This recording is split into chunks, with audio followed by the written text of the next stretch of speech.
Баршаңызға сәлем, қалайсыздар достар? Бүгін кешкі асқа менде мант немесе ораманы. Ой, бұл қарасам, менде фарш бітіп қапты. Енді не істеймін, кәдімгідей планда қойып едім. Енді магазинге барып келу үшін баланы алып бару керек, мен барып келем дегенше менде түн батады ғой. Қойшы, онда не барып, сонымен плов жасай салайын деп балконға қарасам, бірақ морковь қапты, бірі бітсе бәрі бітеді. Жарайды, бар нәрседен бір нәрсе жасайын дедім да, етімді мясорубкадан өткізіп алдым, соған морковымды қосып, бір пиязымды қосып, тұз бұрышымды қосып, фаршымды дайындап алдым. Сосын қамырымды илеп дайындап алып жатырмын.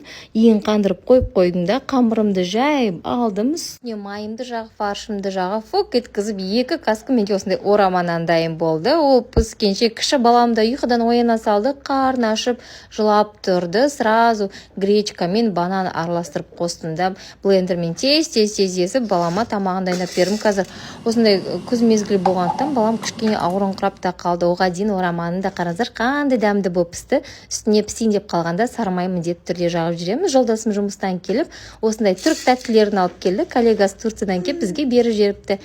Қазір турецкий сериал көріп жақсылап өзім ішем дедім де, арасында мама тиран боласың, осындай фурацелимен, леголямен балам тамағын сүртіп алдым да, өзім жақсылап отырып Турцияға барғандай рахаттанып тұрып чай ішіп отырмын ғой. Дәмі деген керемет екен. Тура біздің Чокапайға ұқсайды екен, бірақ дәмі деген супер екен. Содан кейін Зимородок деген сериал көресіздер ме? Сол жерде Ферит Сейранға антепская моя фисташка дейді. Тура антепская фисташка деп тұрып жазылып тұр екен. Шынында да сөзінің жаны бар екен. Дәмі деген супер попер екен. Негізімен азам деп жүрген қыздар менімен бірге арықтайтындар бар ма? Жаза кетіңіздер, ертең бірге точно азамыз.